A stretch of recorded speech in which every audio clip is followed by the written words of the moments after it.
Hi, Bartek Urban. Welcome to my review of the Kia Sportage. Let's start by saying Sportage, as I know some people pronounce it Sportage. The Sportage has been on the market since 1993, a mere 32 years, and during that time, it has seen 5 generations, the latest being the 5th, unveiled in 2021. 4 years later, in 2025, the refreshed version I'm showing you was unveiled. The launch of the 5th generation already sparked a lot of controversy, as the front end with its fancy headlights wasn't to everyone's taste. Over time, as is often the case in the automotive industry, it has worn off, so it's time for a change. And actually, the biggest change is the front covers and grille, where the front end now resembles other models from the brand, with a great vertical signature, similar to the Sorento IV9 or IV3. The headlights are still full LED and adaptive, and they shine well, though not exceptionally well. I feel like they're a bit brighter than before the facelift, but they could also sometimes blind oncoming traffic on the road because they switched too late. As you can see in the image, not only are the headlights new, but the bumper has also been updated, and we have a new grille. This is, of course, a matter of taste, but I like the facelifted version better than the previous one. Of course, I'm talking about the front, because at the rear, the changes are purely cosmetic. A slightly different light pattern and a modified bumper. Also new are the rim designs, which now always conceal a square motif. I had 18-inch wheels, which is the optimal size, but 19-inch wheels are also available as an option. Overall, I think the Sportage still looks modern, and I'm still worried it will age quickly, but only time will tell.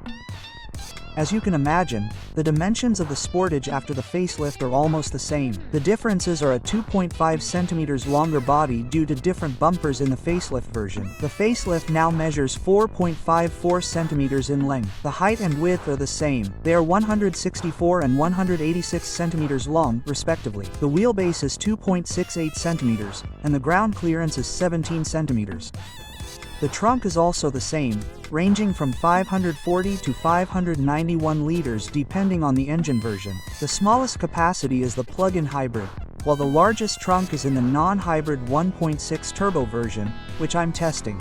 As you can see, the tailgate can be electrically opened. I'll say right away that the trunk in the Sportage can be slightly larger, thanks to the adjustable rear backrests. It's a shame there's no sliding rear seat, because in my opinion, that should be included in every SUV, but the trunk is still large. Interestingly, I managed to fit my entire large bike without unfolding it. This is quite a feat, because in the new Audi A6 station wagon, for example, I had to remove a wheel, and here the opening is large enough to accommodate this bike. Another interesting thing is that I noticed that the cargo capacity of this car is a whopping 648 kilograms, which is excellent for a passenger car, and from what I quickly checked, it's the highest in this class of SUV. Nice! As you can see, the trunk has a hidden floor, which, unfortunately, when you lower the dashboard, the front is still slightly raised. However, when you remove the dashboard, you can see the spare tire and a set of keys, as fewer and fewer cars these days can have a spare tire in the trunk. There are also hooks for shopping, a cigarette lighter socket, and from this level, you can fold down the rear seat backrests. As you can see,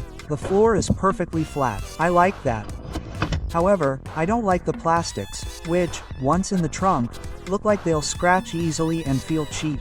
And that trunk capacity, those 591 liters, is what you get when you remove the spare tire and probably when you adjust the seat backrests upright. So we hop into the back, where, as you can see, I fit without a problem, even though I'm 186 centimeters tall. I have plenty of legroom and headroom, and the seat has an adjustable backrest.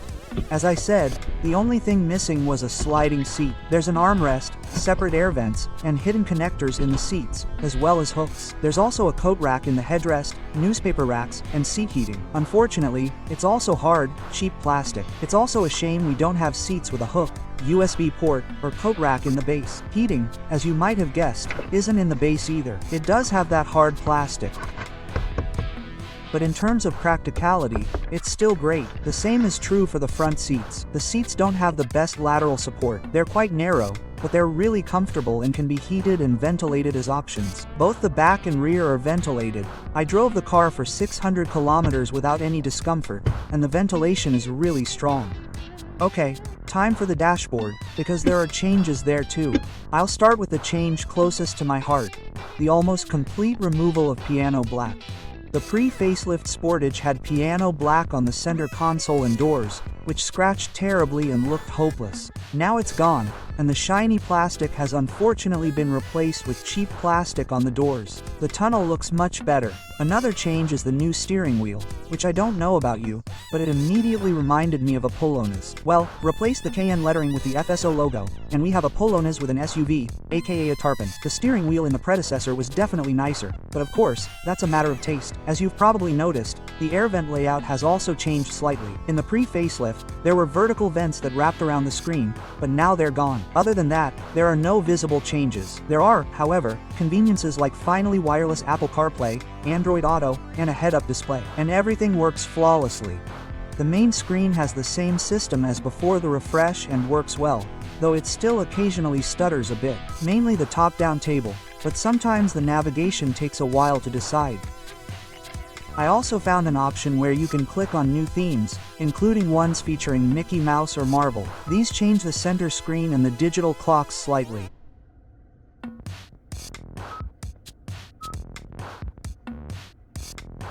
Incidentally, the digital clocks are still very fast, easy to read, and come in a few colors and themes. They also have the added bonus of activating the turn signal, which activates the side camera, allowing you to see if anything is hiding in your blind spot. That's an option, of course. And of course, the base screen isn't as large either, as it could control either the air conditioning or the navigation system. The base screen is the same, but the digital clocks are slightly different, smaller.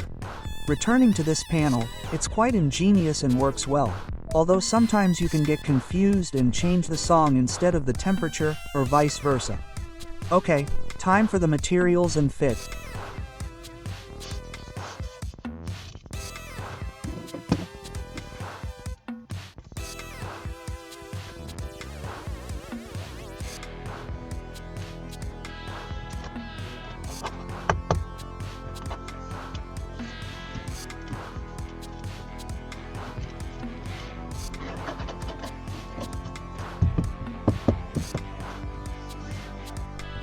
And here, the fit is still excellent, not to say fantastic. Premium cars should learn from Kia. Unfortunately, the plastics are worse, as they are flimsy and some shine as if they'd been sprayed with some kind of paint. In fact, these plastics are probably the biggest drawback of the new Sport. The good news is the storage compartments, and then we look under the hood.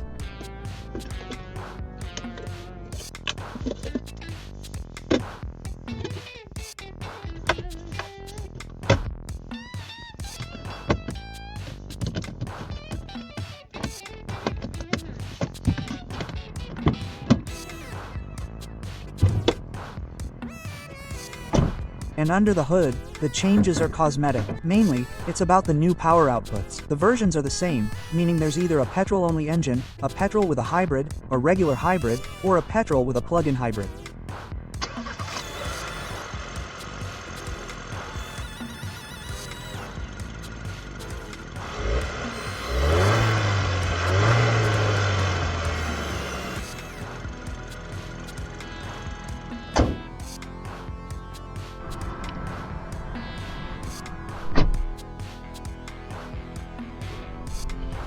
In each case, the main fiddle is the 1.66-cylinder turbo petrol engine. Before the facelift, it had 160 horsepower in the regular version, and 210 and 245 horsepower in the hybrid versions, respectively. Now we have 150 or 180 horsepower in the standard version, as well as 239 and a whopping 288 horsepower in the hybrids, a 30 horsepower increase. I like that. There are still front-wheel drive and all-wheel drive versions, and versions with manual or automatic transmissions. The new thing is the plug-in version, which now offers front-wheel drive. Yes, 288 horsepower in the front stroke. Well, that sounds a bit silly. For my test, I chose the basic version, the 1.6 TGDI, a 1.6 turbo with 150 horsepower, which always has front-wheel drive and offers a choice of automatic or manual transmission. I chose the automatic, and those 150 horsepower should have the same performance as the 160 horsepower in the pre-facelift version, meaning 0 to 100 kilometers per hour in 9.4 seconds. Time to find out.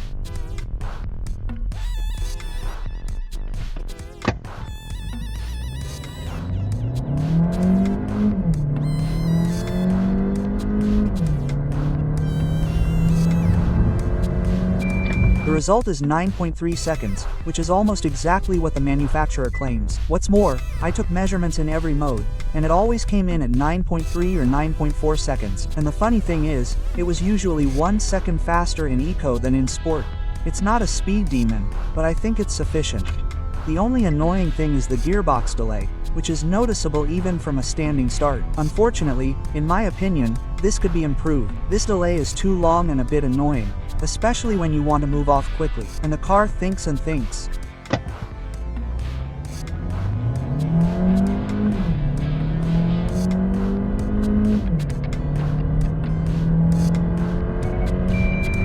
As you've heard, the gearbox revs up to almost 7,000 revolutions per minute, which causes a bit of whining. It's a shame Kia didn't improve the sound quality in the facelift, because in my opinion, it's the same as before the facelift. Up to 120 revolutions per minute, it's very good, but at 140, you can already hear the noise, although the engine is most audible in the cabin anyway. Other than that, the ride is the same as before the facelift. It's comfortable, but the car doesn't float, and the steering is surprisingly sporty. You know, a bit heavier, but it's enjoyable. Despite this, the ESA system, which beeps when you exceed the speed limit, can be turned off with a single button on the steering wheel by holding down the volume button. It's also worth noting that I picked up the car with less than 700 kilometers on the clock, and during the test, I doubled that figure, if only to perform acceleration tests on the engine that was already somewhat broken in. I mention this because we're now moving on to fuel consumption, which, due to the low mileage, can decrease slightly over time.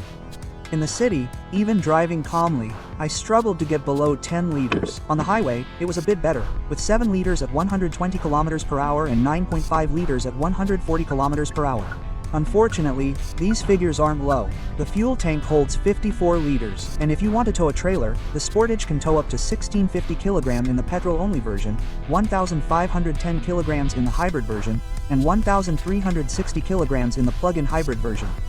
Okay, time for the prices. The Sportage's price list starts at 13,500 Polish zlotys for the 1.6 turbo, 150 horsepower, manual, and front-wheel drive. The automatic transmission costs 13,000 Polish zlotys extra, while the more powerful 180 horsepower version with automatic transmission and four-wheel drive costs 160,000 Polish zlotys. This means it's more expensive than before the facelift, with prices rising from 2 Polish zlotys and 50 gross to 19,000 Polish zlotys depending on the version. Now you can see the price increases on the screen. I asked Kia where these price increases came from, and they showed me a slide explaining that the car now has better features in every trim level. I supposedly understand, but as you can see, the maximum price for the better trim level is 9,000 Polish zlotys, and the increase for some trim levels is 19,000 Polish zlotys. Oh, and as you can see, the car we tested cost 185,000 Polish zlotys, but I still think the refreshed Sportage is even better. It looks better, it's not piano black. It has more power, a wider range of drivetrains, and even more equipment. The downsides, besides the obviously high price, are the plastics in the cabin, which look and feel quite cheap, and that steering wheel. Although that's a matter of taste, I like the previous one better. Hi,